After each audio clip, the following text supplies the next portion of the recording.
Good evening, ladies and gentlemen, and thank you for joining us today for today's installment of Suburban Diagnostics' series of webinars. My name is Dr. Vineet Nair, and I'll be your moderator for today's event.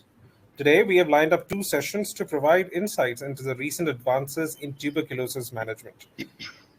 I would like to remind everyone that today's webinar is interactive, and we encourage you to participate by submitting as many questions as you want at any time you want during the presentation. To submit a question, simply type the question into the chat box to your right and click send. At the end of both presentations, we will be having a Q&A session. If you have any trouble seeing or hearing the presentation, please use the chat box to let us know that you're experiencing a problem. With this webinar, we will also be giving certificates of attendance. All those who complete the webinars and wish to be provided with the certificate must fill a form. As I mentioned, we have our webinar for today is on recent advances in TB management, and our speakers for today are Dr. Anushri Gagawale and Dr. Dev Kishore Gupta. Let me just introduce our first speaker. Dr. Anushri Gagawale is the HOD of Microbiology at Suburban Diagnostics, having obtained her MD in Microbiology from GMCH Nagpur, her DNB in Microbiology from the National Board of Examinations in New Delhi, and her Diploma in Infection Prevention and Control from the University of Hyderabad. She has previously served as Assistant Professor at GMCH Miraj and as a Consultant Microbiologist and Doctor in Charge of COVID-19 at Metropolis Healthcare. She's at the tip of the spear when it comes to infectious disease testing in Suburban Diagnostics. And over the coming 20 minutes, she'll be enlightening us on the diagnosis of tuberculosis. Without further ado, let me hand over the reins of this webinar to Dr. Anushri. Over to you. Good afternoon, everyone. Myself, Dr. Anushri, HOD Microbiology, Central Processing Lab. Today's topic for this webinar is diagnosis of tuberculosis. So tuberculosis is caused by Mycobacterium tuberculosis, which was first discovered by Sir Robert Koch. So WHO has declared tuberculosis as a global emergency right in the beginning of the 21st century. Till date, it is an important communicable disease which is communicated from one person to another through the respiratory route. It was declared as a global emergency because it is a leading cause of morbidity and mortality worldwide. Also, it is directly associated with HIV positive patient. If diagnosed on time, it is a completely curable disease. Why everybody is so concerned even in the third wave of COVID? Because as we can see in this slide, as the last year's data from WHO, it was estimated that around 1/3 of the world's population fell ill with tuberculosis infection. And out of this, 3 million were not diagnosed and notified. Now, this gap in the diagnosis was on a larger proportion with multi-drug resistant TB cases. So the total diagnosed cases for last year were around 4,65,000, of which only 44% were diagnosed and notified. And out of that, only 1 in 3 received the proper treatment for drug-resistant tuberculosis. Also, of these 10 million people which were diagnosed to be infected with tuberculosis, 1.5 million people died, of which 214,000 were seropositive. Thus, worldwide, it's the second leading infectious killer only after COVID-19. Same is the burden of TB even in our country. Also, it is one of the highest TB burden country across the world as per the 2019 data of WHO. Even with that, seeking treatment because of an unorganized health sector causes delay in diagnosis of tuberculosis and a rise in the emergence of multi-drug resistant tuberculosis strains. Hence, we have to know the diagnosis of TB. So coming to the diagnosis of pulmonary TB. TB is a diversified disease. It can involve any organ. As it spreads through the respiratory route, majorly lungs are involved and it is labeled as the pulmonary tuberculosis. So when one can suspect pulmonary tuberculosis? In the diagnosis part, there are two important branches, that is the clinical diagnosis and the laboratory diagnosis. There is an important role of the clinician when it comes to early diagnosis, whose contribution is important in prompt treatment. So, when all to suspect the pulmonary tuberculosis, whenever a patient comes in contact with a known TB positive person, a patient with the symptoms of cough longer than 3 weeks, fever for more than 1 month, if blood complains of blood stains, sputum, and night sweats and wet loss. So, for the clinical diagnosis, the most commonly subscribed test is the X-ray. So, the PA view of the chest X-ray is most common, though it is sensitive. It is not specific. Like, we cannot decide from just the chest X-ray whether it is TB for sure, and whether it is the active or the chronic. So, as per the WHO guidelines, laboratory diagnosis plays a very important role. So, definitive diagnosis of pulmonary tuberculosis is achieved only through microbiological investigation, and then that person is defined as a bacteriologically confirmed case of pulmonary TB. So, hence said that microbiological examination of sputum is the gold standard. So, sputum specimens plays an important role. What is needed is 3 consecutive days good quality sputum sample, which means thick, purulent, and sufficient in quantity, about 2 to 3 ml. So the front-end staff is to be trained for a good quality sample, and even the patient is to be properly educated, because a good sample can give us a most reliable report. So once we receive the sputum sample, what all tests we can undergo? First is microscopy, wherein we do the staining test. Second, we can go for the culture, which is still a gold standard when it comes to diagnosis of TB. Next are the group of molecular tests, which includes the cartridge-based nucleic acid amplification test, the PCR test, the line probe assay, pyrosequencing, and the whole genome sequencing. So, firstly, the role of microscope. The sputum smears are made, which are then subjected to the Ziehl-Neelsen stain, and they are directly observed under the oil immersion field. We can see over here the acid-fast bacilli are then seen in the positive smears. For this particular test, the minimum 10,000 bacilli per ml is to be required present in the sputum.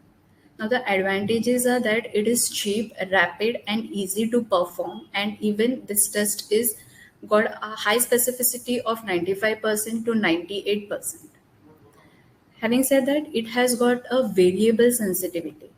So, for all the sputum samples, we have to go ahead with the confirmatory gold standard test, which is TB culture. Now, TB culture can be performed on solid media, which is the Lewiston-Johnson media, and the liquid media, the automated system, that is the mycobacterial growth indicator tubes. Now, here the sensitivity is increased as compared to the staining by ZN method. Once the tube flags positive in the midget culture, we perform again the staining of that positive tubes and observe it under the microscope to see acid-fast bacilli showing the cording. And also we perform the same tube for rapid identification for MPT64 antigen. So here it is. If it comes positive, then it is MTB complex. If this comes negative, then it is Mycobacterium other than tuberculosis. Now, along with the identification of tuberculosis, this midget also helps us in performing the drug susceptibility. Accurate drug susceptibility for Mycobacterium tuberculosis is highly important for both the therapy guidance and surveillance of the drug resistance. So, as per the recent WHO diagnosis guidelines, it is trying to expand both culture and drug susceptibility testing capacity. So molecular diagnostic testings like GenExpert has also helps us in the drug resistance testing. What is it? It's a cartridge-based fully automated nucleic acid amplification test both for TB case detection and rifampicin resistant. It is designed to extract, amplify, and identify targeted 6110 and RPOB nucleic acid sequences. Now, WHO has endorsed this method of detection along with all the suspected cases and even in the pediatric TB cases, which gets mostly not diagnosed in the smears. So, as per the current RNTCP guidelines, WHO recommends for the diagnosis of drug resistant TB as well as in presumptive drug resistant patients and in the key population high risk, that is the HIV positive and the pediatric group, to first go for the GenExpert testing. Now, GenExpert, the earlier model and the latest one, Ultra.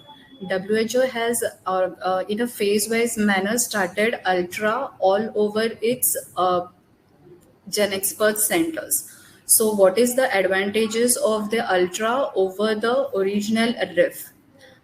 Both the tests diagnoses MTB complex and resistance only against rifampicin targeting the RPOB gene.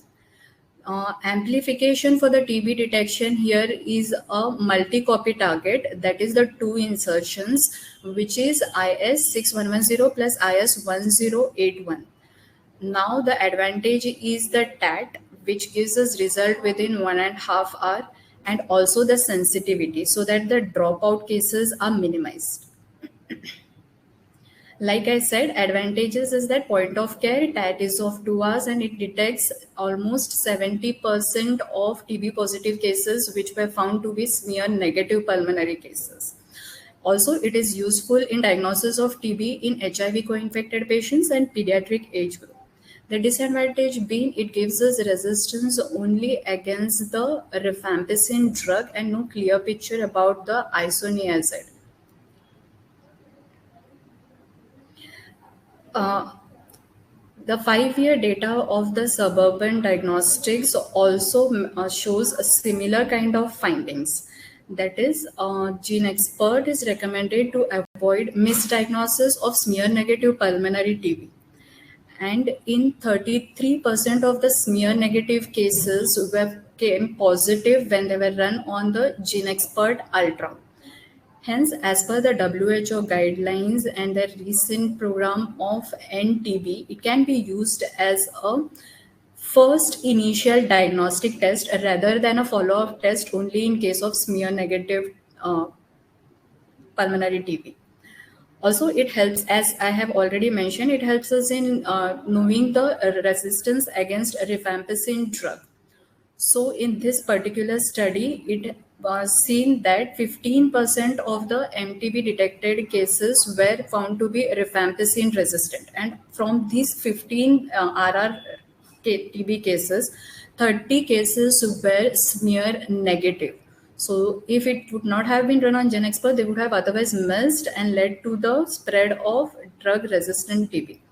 So here's a case study which again emphasizes the use of GenExpert in the very first test. So this is a case where a 48-year-old gentleman with an underlying respiratory problem patient presents with a fresh fibronodular changes in the chest X-ray in the right upper lobe. Also comes with a recent complaint of 1 month of cough and weight loss. On the asking the clinical history, patient says that he has already taken TB treatment 15 years ago. So irrespective of the smear findings, positive or negative, we need to go ahead and perform the GenExpert test. So in this particular scenario, the GenExpert came positive. It also came as to be a rifampicin resistance detected. But then was this much information enough to start the patient on the treatment? Well, now it is not. So we need to know more about the drug-resistant TB. In India, last year, 2.7 million estimated incidences of drug-resistant TB was reported. of which almost 4,50,000 died, and around 1,30,000 were only notified. So, India contributes to almost 27% of the global drug resistant TB burden. Of this 1,30,000 notified cases, only 46,000 people could actually get the proper drug resistant treatment. So, drug resistant treatment TB is also a global public health crisis, and India remains to be a world capital of TB as well as the drug resistant TB strains. Why so? Because earlier patient pathway to do the testing as per the WHO and the then RNTCP national program was like first at all the centers they used to perform the microscopy or the chest X-ray and the treatment used to be started. Then they started the various centers with the molecular diagnostics for the confirmed TB tests and the detection of rifampicin resistance. Now, this helped in the treatment, but then it didn't provide the complete picture of all the drugs and their susceptibility patterns, for which one has to refer to standard labs to perform the culture drug susceptibility testing and the line probe assay, which can cause a delay of almost 2 months in starting the exact treatment regimen. So, the need of the time was a test that will help give us the accurate diagnosis, rapid and actionable results, and the patient treatment can be started based on that diagnosis. So, according to the latest algorithm and the WHO guidelines, which for the end TB strategy, universal access to the drug susceptibility testing was called. So, India has also incorporated in its recent National Tuberculosis Elimination Program. So, we need a first line molecular diagnostic testing which can give us the idea about the drugs resistance strains. So, ruling out possibility of all drug resistance in TB patients right before the initiation of the anti-TB therapy. So, universal drug susceptibility testing is to be provided for rapid detection of the rifampicin resistance and further detection of the fluoroquinolone resistance among the rifampicin resistant TB. So the recent development was the GenExpert XDR cartridges test, which has been evaluated by WHO and is rapidly communicated to be endorsed and used as a follow-up molecular test once MTB is detected along with rifampicin resistance.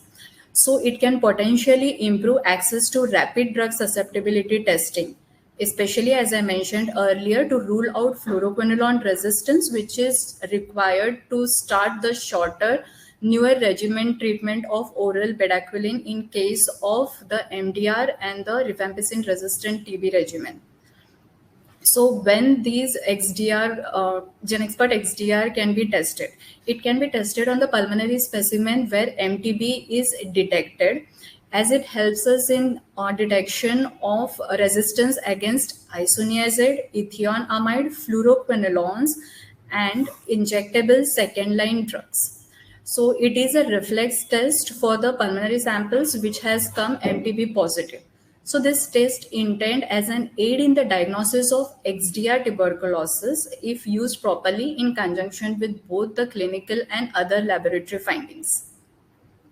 So these GenExpert XDR has simplified the drug susceptibility testing in line with the NTEP program. So it's a reflex test for the samples positive for MTB, which helps in simultaneous detection of not just the MTB complex, but also mutations associated with the isoniazid, ethionamide, and the fluoroquinolone group of drugs. Not just this, it gives us results in less than 90 minutes. Also, when it was compared for the clinical performances with the phenotypic drug susceptibility testing and the gene sequencing, the specificity was almost 100%. So it means that the results are reliable, basis which the treatment of the patient can be started. So, with the advent of this XDR GenExpert, the current algorithm in line with WHO's NTB and India's current National Tuberculosis Elimination Program, it is been recommended in the guidelines for the programmatic management of drug-resistant tuberculosis in India.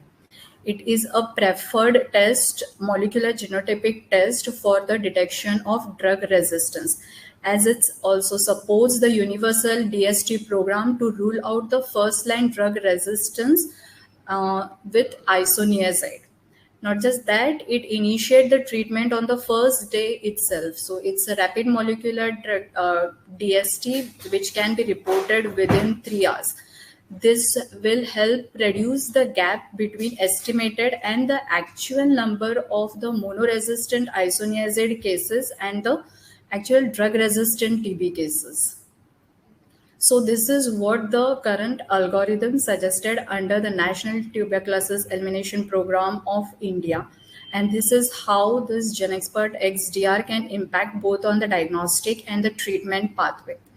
First day, the first sample, single sputum sample is first to be run on the MTB rifampicin ultra. Once it has come as MTB detected, irrespective of the susceptibility of the rifampicin, one has to go ahead with the MTB XDR, and one can, basis the report of this MTB XDR, one can initiate the treatment for the patient.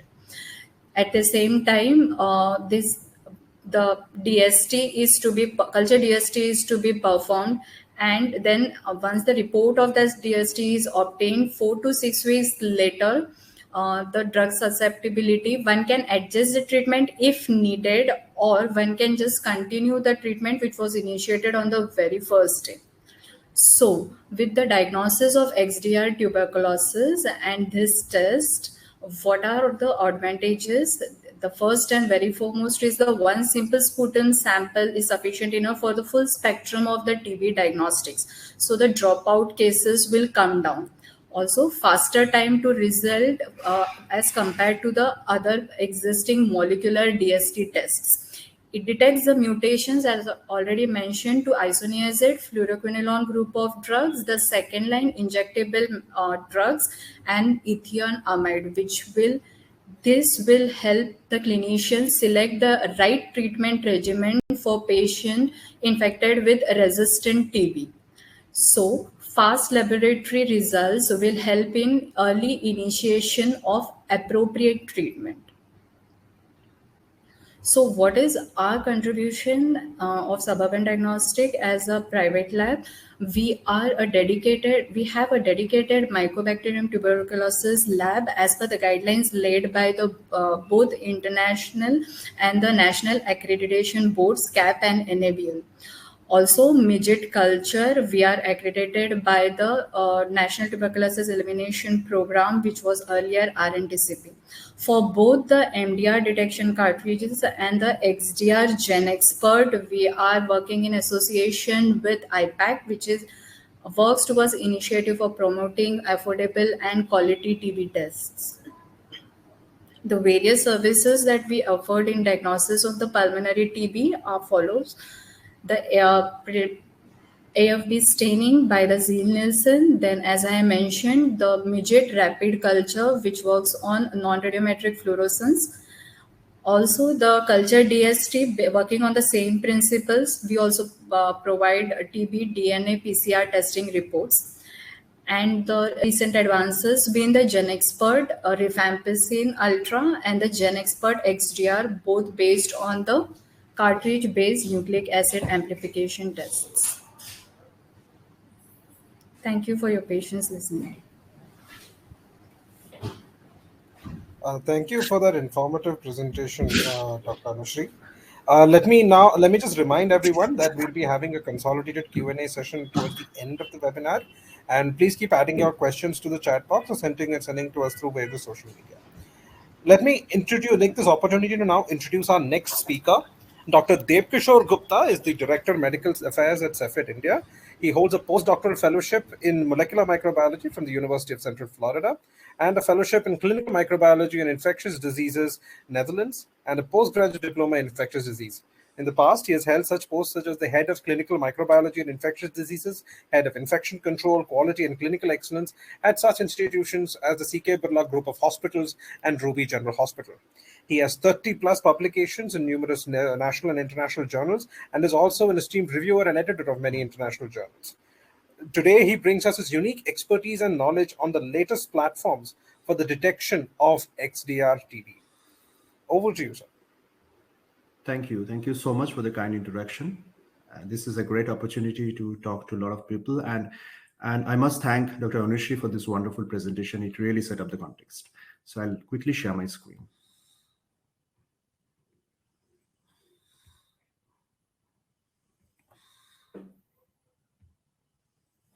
Is this visible? You're visible, doctor. You're visible. It's very clear. Thank you. So I'll be talking on a new horizon in drug-resistant TB management. So after hearing Dr. Anushri, I think this is very clear that drug-resistant tuberculosis is a burning problem for us. And whatever effort we made for this TB diagnostics got badly derailed because of this COVID-19 pandemic. So this is high time that we should pull up our socks and reinforce things. So before I begin, I'll just quickly touch upon certain definitions of TB resistance, especially the newer advances, the changes in certain definitions. So as we know that monoresistance TB, the resistance to one first-line drug, and for MDR TB, multi-drug resistant TB, resistance to at least isoniazid plus rifampicin. Now this pre-XDR TB, which is a new term, so this is the TB caused by Mycobacterium tuberculosis strains that fulfill the definition of MDR or rifampicin resistant TB and that are also resistant to any fluoroquinolone. Then what is XDR TB? XDR TB is which is MDR or RR-TB that is resistant to fluoroquinolone and either bedaquiline or linezolid or both. So this is how the definition has changed over past few years and from January 2021. So this is a new definition in place. So how the drug-resistant TB evolve? So drug-resistant tuberculosis is a consequence of ineffective treatment. So definitely it evolves naturally, but definitely it's also a consequence of ineffective treatment at the individual level when antibiotics are improperly selected or taken, and at the programmatic level when the use of standard regimens is based on algorithms that may not include drug susceptibility testing. So drug-resistant tuberculosis remains a critical part of the epidemic. So coming to the global burden of tuberculosis in 2019, we know that 10 million new cases per year and previously 500,000 new cases with multi-drug or rifampicin resistance, 1.2 million deaths from tuberculosis and 0.25 million among patients living with HIV. 3.4% of new and 18% of retreatment tuberculosis cases have drug-resistant TB. Only 37% of these are diagnosed and 31% initiated on appropriate treatment. I feel this is the strongest statement that 31% could be initiated on appropriate treatment. So the accessible drug susceptibility test results are absolutely critical. So it depends on accurate diagnosis and appropriate treatment, and the diagnostic delay should be reduced, and we need to link more patients to care. So 1/3 of new TB cases go unnotified and undiagnosed. So the problem, the selection of TB treatment regimens based only on detection of RIF resistance can result in suboptimal therapy for 49% of patients with MDR or XDR TB cases compared to that of phenotypic DST. The Hines system, the LPA system, which is presently in place in the TB diagnostic algorithm in our country to detect the INH and rifampicin resistance and fluoroquinolones and second-line injectable drug resistance, respectively. These are not suitable for near-patient or point-of-care testing, as they require sophisticated laboratory settings. And for a country like India, we have some 100 labs equipped with LPA, which is grossly inadequate, keeping the drug resistance burden of our country in mind. So India remains the world's capital of drug-resistant TB, very nicely elaborated by my previous speaker. India accounts for 27% of total global MDR TB cases. Efforts got derailed because of COVID-19 pandemic, and drug-resistant TB remains one of the biggest hurdles in ending TB by 2025. And this actually gave us a setback, and we are really in big trouble whether we'll be able to end TB by 2025. Limited scope on same-day test and treat approach for the DRTB population. So this is a big barrier that we must link more patients to care, and the same-day test and treat approach, which is a demand for tackling this drug-resistant TB population. And monoresistance to INH is a growing concern. We know only 8% getting detected. So getting to know rifampicin susceptibility alone may not be the final solution for us. So this is one Indian study published recently, the samples reaching and completing the diagnostic algorithms at the reference laboratories. So sample size was slightly above 1600. So what's important in this paper, that the number of rifampicin resistant TB patients completing the diagnostic algorithm is only 49%. So they imagine the impact, the risk at the personal level, at the patient level. Definitely that patient is not properly treated, and also the community level, because that patient, those patients, untreated patients, are actually spreading this drug-resistant TB in the community. So the impact and the threat is huge. So what's the need? So there's a need of rapid, fast diagnostic capabilities. So we need latest rapid tools to diagnose and treat drug-resistant TB. We need multiplexing capabilities. Time is very short to detect each and every drugs and their susceptibilities, and there is a huge threat of loss to follow-up. So we need multiplexing. We need to detect many things at one time from a single sample to diagnose multiple drug resistance at once. Same-day test and treat model to effectively manage DRTB patients. We just cannot allow the patient to leave and come back after 2 months or 3 months. So because we do not know whether the patient will come back or not, and during that time, whatever empiric antituberculin regimen we have started with may not be working, and the patient is possibly spreading drug-resistant TB in the community. So innovative solutions to be adopted at national level, both at public and private, and you have to increase resistance testing for all notified patients, including testing with rapid molecular tests. So we need to break the chain of drug-resistant TB and simplify the patient pathway. So this is directly coming from India PMDT report 2021. If you look into the lower left quadrant of this slide, how complex is this? So this is an integrated diagnostic and treatment algorithm for drug-resistant tuberculosis. We need to actually simplify this. So now, referring to WHO, World Health Organization, clinical management and relevance of drug susceptibility DST test results, the need to ensure that drug resistance is excluded at least to the fluoroquinolones and injectables before starting patients on treatment, especially for the shorter MDR-TB regimen. So fluoroquinolones and injectables need to be checked. Efforts need to be made by all countries to move towards universal testing of both isoniazid and rifampin resistance at the start of TB treatment. So it's not only rifampin, we must include more drugs at the beginning itself. Again, referring to this American Thoracic Society documents, so coming from Nahid et al. 2019, molecular DSTs should be obtained for rapid detection of mutations associated with resistance.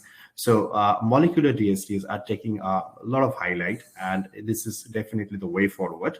And PDSTs, phenotypic DSTs, still remains gold standard, but the time is very, very critical while deciding on the right antitubercular drugs. When rifampin resistance is detected, additional DSTs should be performed immediately for first-line drugs, fluoroquinolones, and aminoglycosides. And resistance to fluoroquinolones should be excluded whenever isoniazid resistance is found. So there's a very clear coming from American Thoracic Society. So again, referring to WHO recommendations for a recently launched assay, that is Expert MTB XDR, The World Health Organization's Consolidated Diagnostic Guidelines and Operational Handbook, the WHO Consolidated Guidelines on Tuberculosis Presence Recommendations, on previously published and new editions from 2020 to 2021, and also one operational handbook. So, which basically talks on the implementation of WHO policies in different country settings. So the new recommendations are the low complexity automated NATs, nucleic acid amplification techniques, for detection of resistance to isoniazid and second line anti-TB agents. So under low complexity automated NATs, expert MTB XDR is very clearly called out.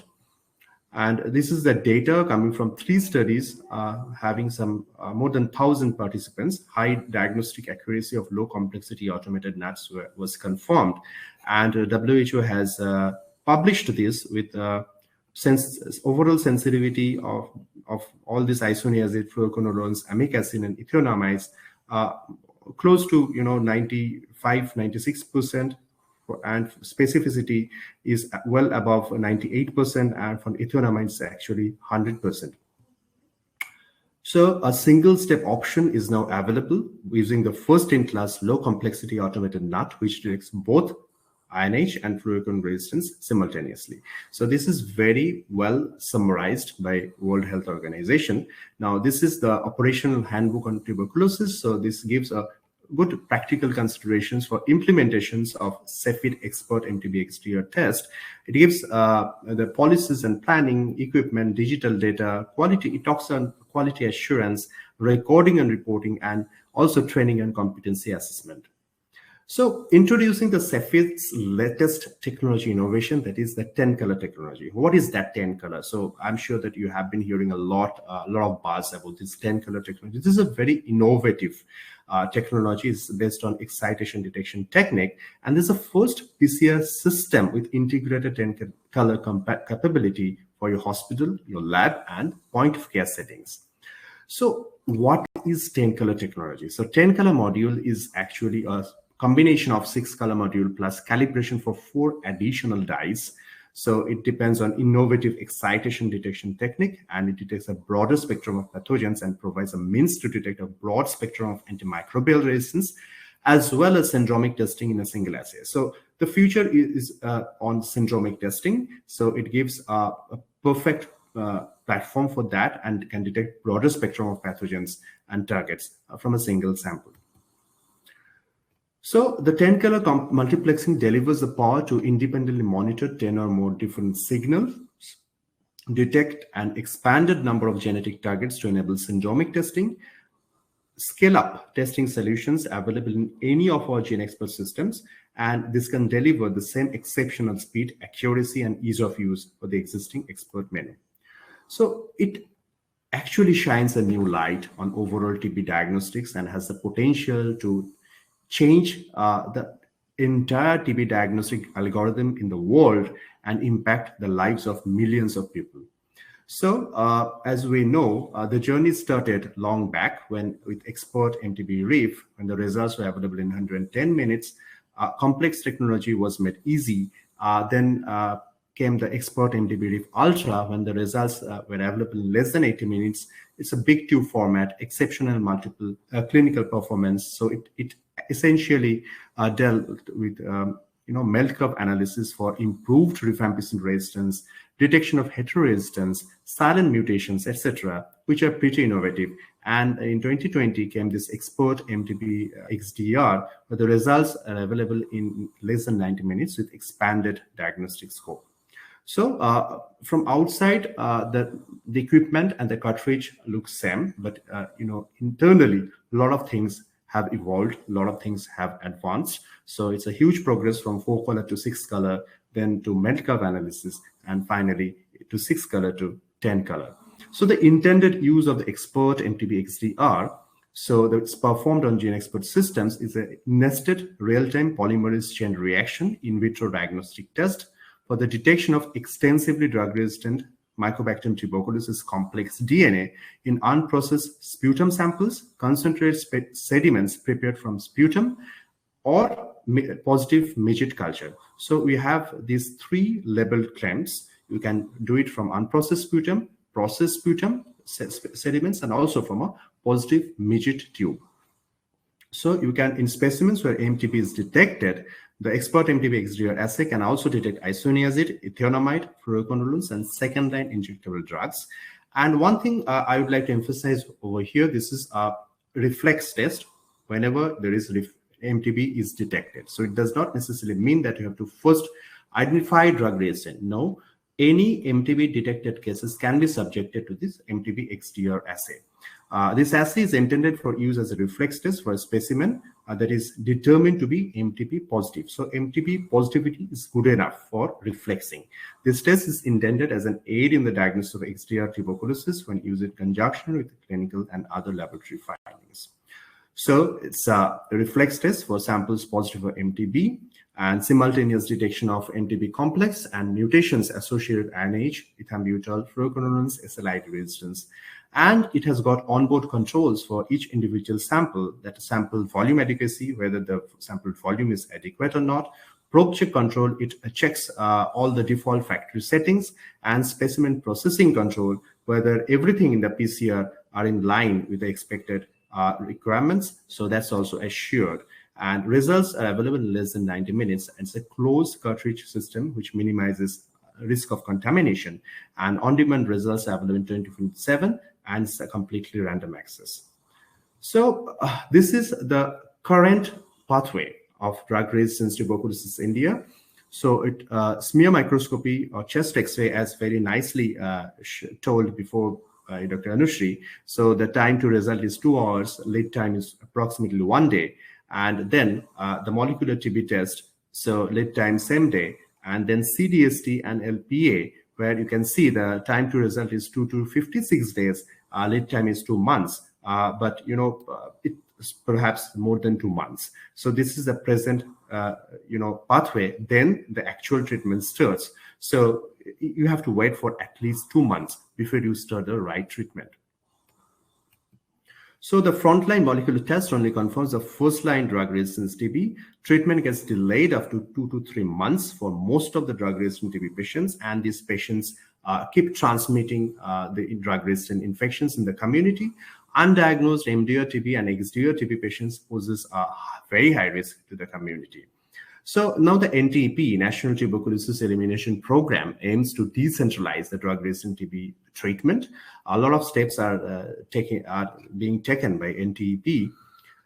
And so when you reimagine the drug-resistant TB diagnostics, and the potential pathway looks like this, you can begin it with Expert MTB Ultra or Expert MTB RIF assay, the previous G4 assay. In 80 minutes time, you detect MTB and rifampicin susceptible or rifampicin resistant. So irrespective of rifampicin susceptibility, you subject this to MTB Expert MTB XDR, and you get the results in just 90 minutes, and you're able to initiate or optimize treatment on the same day. So definitely culture sample and perform phenotypic drug susceptibility testing will be there, which will take some 4 to 6 weeks times, and maybe even more than that. And you can adjust your treatment if needed. So essentially, you are able to start the treatment on the very day you are detecting a patient having tuberculosis. Supports universal DST program to rule out the first line drug resistance with isoniazid. Test and treat on day 1. Rapid molecular DST can be reported within 3 hours. It reduces the gap between estimated and actual number of molar INH resistance and drug resistant TB cases. So this is, in one sentence, I'd say this is revolutionary. So it goes beyond INH resistance by detecting MTB resistance to isoniazid, fluoroquinolones, and second-line injectable drugs. And you can see these are the gene mutations which are detected for isoniazid: SCAG, FABG1, OXY, and APHC intergenic region, and INH promoter. For ethionamides, INH promoter, and for fluoroquinolones, we have GER-A and GER-B, and for amikacin, kanamycin, capreomycins, RRAs, and EIS promoter. So it's a reflex test again from MTB positive specimen from sputum. This product is designed to detect gene mutations associated with drug resistance. So it's a very complex algorithm which is set inside, and based on that, everything is called out. So there's no manual interpretation which is required. So I'll just quickly go through a few clinical study. So the study was set up in two different sites, China and South Africa, involved 531 frozen sputum samples. Sensitivity and specificity were analyzed against phenotypic DST, sequencing, and composite reference method, that is PDST, and sequencing. So concordance was sought versus for expert MTB XDR for MTB detection versus expert MTB RIF or expert MTB RIF Ultra. And so analytical performance, LOD, was very much comparable with a G4 assay. For unprocessed sputum is 136, for serum is 86. So analytical performance to detect MTB in this specimen as expert MTB RIF.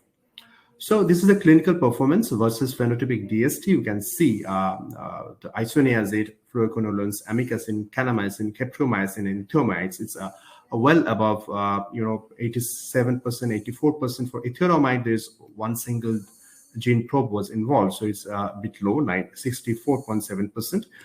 But the specificity is very high; it's 98.3%. But the specificities for all other antitubercular drugs is well above 98%, and for capreomycin is actually 100%.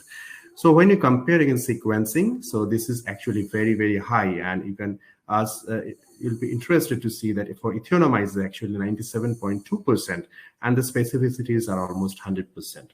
So sequencing as reference standard used the same gene targets.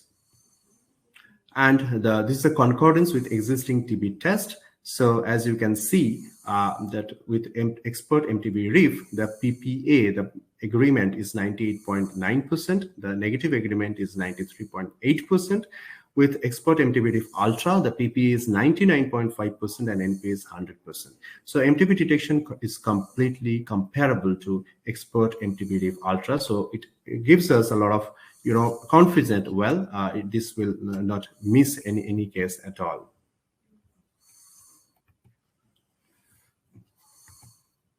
So the operational specifications: expiry date at launch 12 months, storage temperature 2 to 28 degrees Celsius, unprocessed sputum up to 7 days at 2 to 35 degrees, sputum sediment up to 7 days at 2 to 8 degrees, and pre-prepared samples with sample reagent. You can keep it at 4 hours at 2 to 8 degrees or for 2.5 hours at up to 35 degrees Celsius. So this is a Union Conference summary. So it has shown that the expert MTB, expert XDR demonstrated high sensitivity for INH, fluoroquinolones, and SLID.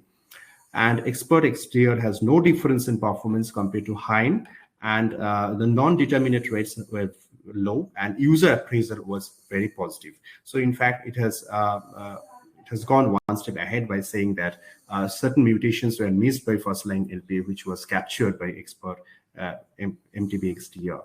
So just a couple of key publications from JCM, the detection of isoniazid, fluoroquinolone, amikacin, and kanamycin, and how the MELT curve analysis helped to detect these resistances.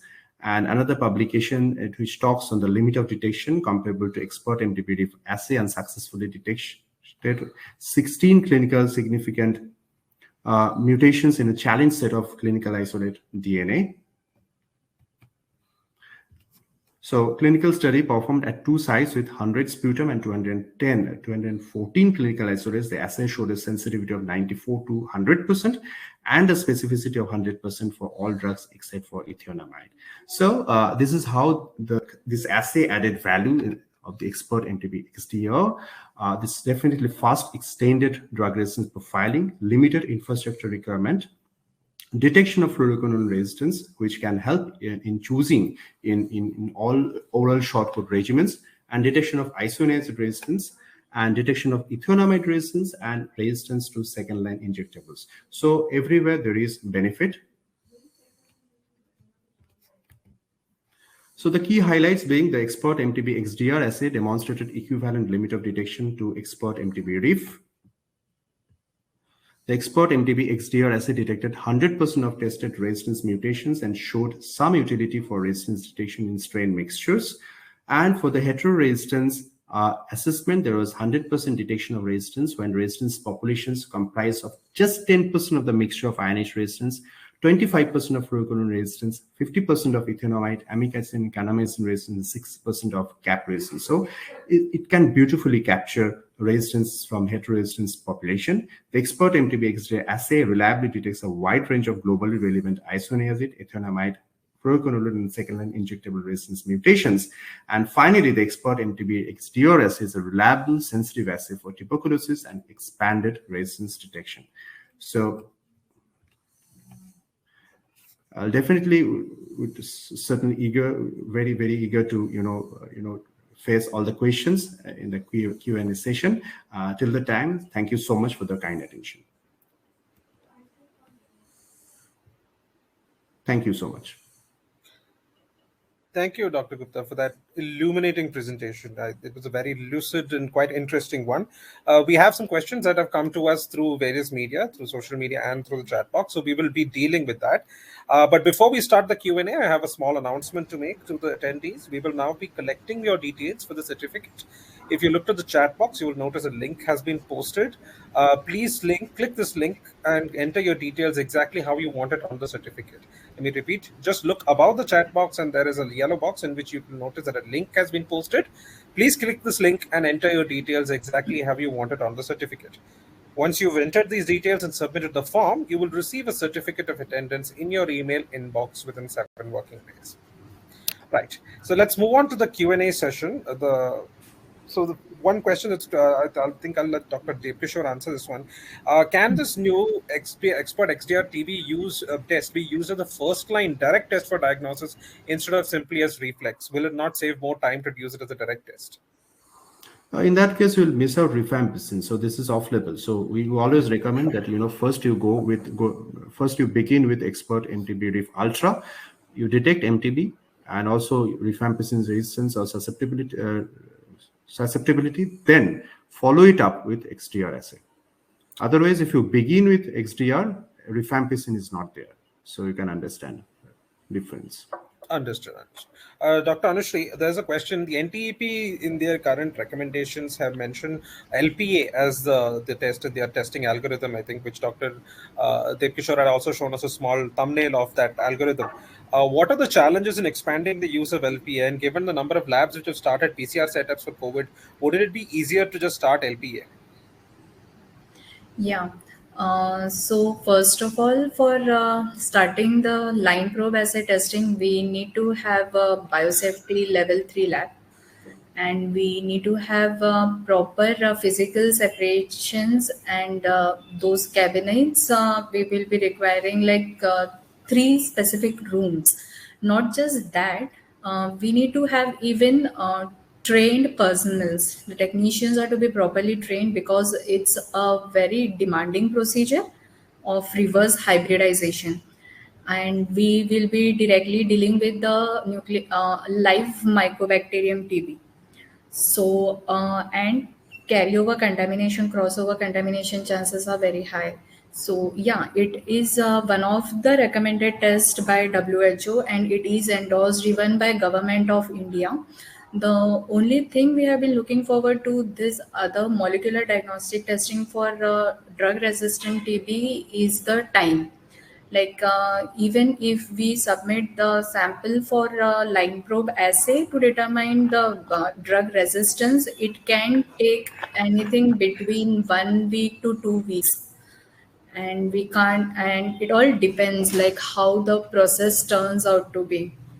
So yeah, it is very challenging, but as of now there are many government recognized centers which are going ahead with the line probe assay testing and providing very much reliable reports.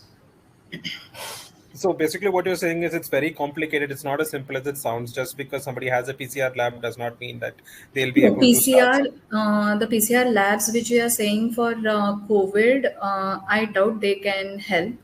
Yeah. Because yeah. That is the question, because what they're saying is there are a lot of labs which have started PCR, which earlier were not doing molecular setups, which earlier did not have biosafety hoods. Now they are starting all of this. What's the challenge? So No. Those are many. It's almost automated type of PCR testing when it comes to COVID testing. Now, this is a manual. We have to do a manual procedure of reverse hybridization. So, skills are at par in this. Okay, yes, fair enough. Dr. Debkishore, there's a question. This is actually putting an international context onto this whole situation in India. Do we have any other learnings from other countries which are using XDR TB diagnosis that would be worth implementing in India, which would take us, closer to that NTB goal? Is there something that some other Yeah. country is doing better, which we can then kind of, implement in India? Yeah, as you know, we have recently launched this panel across the globe. But very interestingly, few of the Eastern European countries have adopted this in the country guideline. So we have, I think, Belarus, we have perhaps Romania, so which have already included in the country guideline. So they're having the benefit because the TB is very high. The TB burden is very high in those countries. And it seems, I think, all the performance evaluations that have been done in those countries are absolutely satisfactory. In fact, we have our country-specific validations also, which are very very encouraging actually. So it's very exciting. So we are yet to come up with the studies and publications from.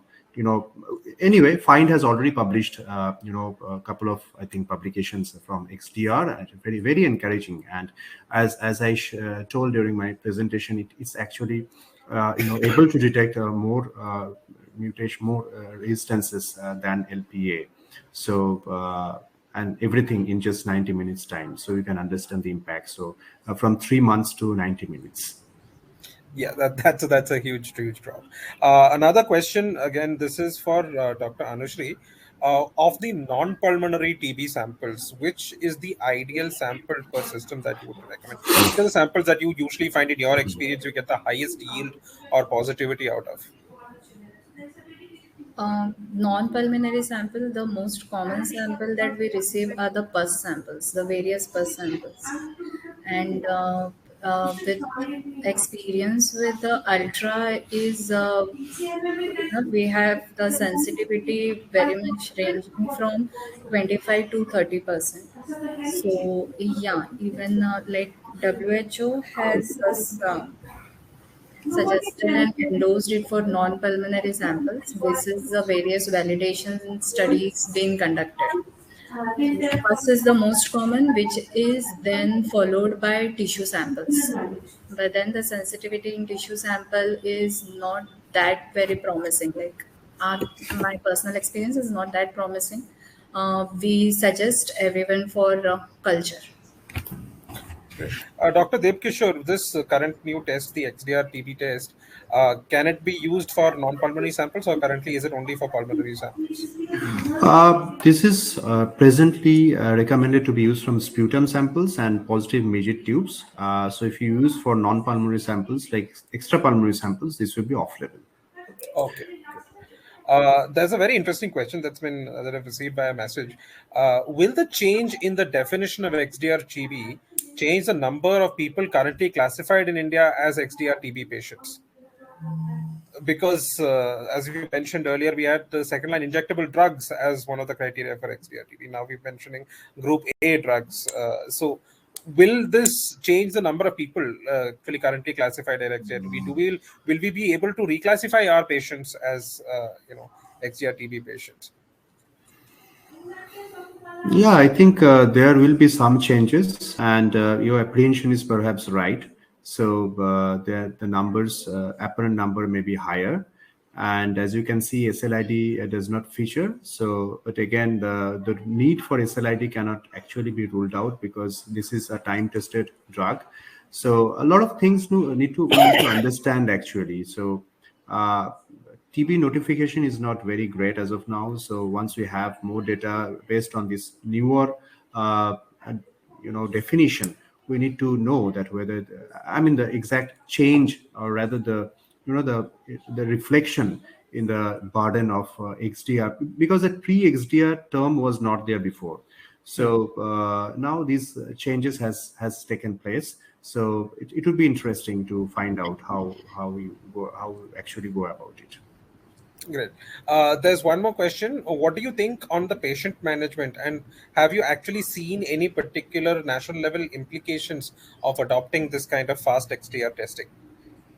Yeah, that's what I said. We are waiting for a country to be, I mean, NTB to adopt this into the drug resistant or rather TB algorithm. But as I said, it's already been adopted in few countries already. Okay. So this last and final question, I'll leave it to both of you to answer. Have the precautions for COVID-19 that we've been carrying out for the past 2 years, including masking and social distancing, has it been also successful in suppressing TB incidents? It's a great question. Sorry, I think Dr. Anushri can answer it first. Yeah. Anushri. No issues. You can take it first. No, I think I'm actually tempted to answer to this question. Whoever is asked this question is very interesting. Actually, Yeah. we all thought that this masking and everything will help tuberculosis. We all hoped, but if you look into the last recently concluded Union conference, so it's actually other way around. So globally, tuberculosis diagnostics and management have gone for a toss in last 2 years. We don't know how many years we have lost actually in our fight against tuberculosis. So dismally, this pandemic has taken us quite a few years in the backward direction, and we are seeing a lot of TB cases. I cannot say, I mean, officially whether this is because of a lot of immunosuppressives being used, steroids being used in the second wave of pandemic, but we did see a lot of TB cases, TB flares especially after the second wave of this pandemic, and overall, TB management country at the public health level is not doing great. Yeah. Over to you, Dr. Anushri. Yeah. I would like to add to what Dr. Gupta has said. If you have noted in my slides, I have used the WHO report of 2020, which is presented in the year October 2020 and is actually of 2019. So I tried my best. I was searching for the recent data of 2021, but I couldn't get, because everywhere they have said that the notification has dipped down. It has gone down. We have missed a lot many cases, and whatever great heights we have achieved in controlling or stopping TB in the past 5 years, we have moved to that original position, is what the WHO has said in their recent report of 2021. Like, we have really moved backward because of this COVID pandemic. We missed a lot of cases. So it's actually the other way around. COVID has put us a step back towards our goal of NTB strategy. Okay, so it's a little counterproductive result, but on the silver lining is now we have a new test which can shorten the time to proper treatment from 3 months to a few hours. So that's great. Okay, so that's all the time we have for now. I would like to thank our speakers for their phenomenal sessions, and all the attendees for joining us today online and offline, and for their interesting questions. We will email you a link to the recording of this webinar within 24 to 48 hours. You'll be able to watch the webinar at your convenience. Please feel free to forward the link of the recording to your colleagues who may have missed today's sessions. Till we meet again for another webinar, stay masked and stay safe. Thank you very much. Thank you, Dr. Vineet, for the wonderful moderation. Thank you. Thank you, and have a great. Thank you, and have a great evening, everyone. Thank you. Bye.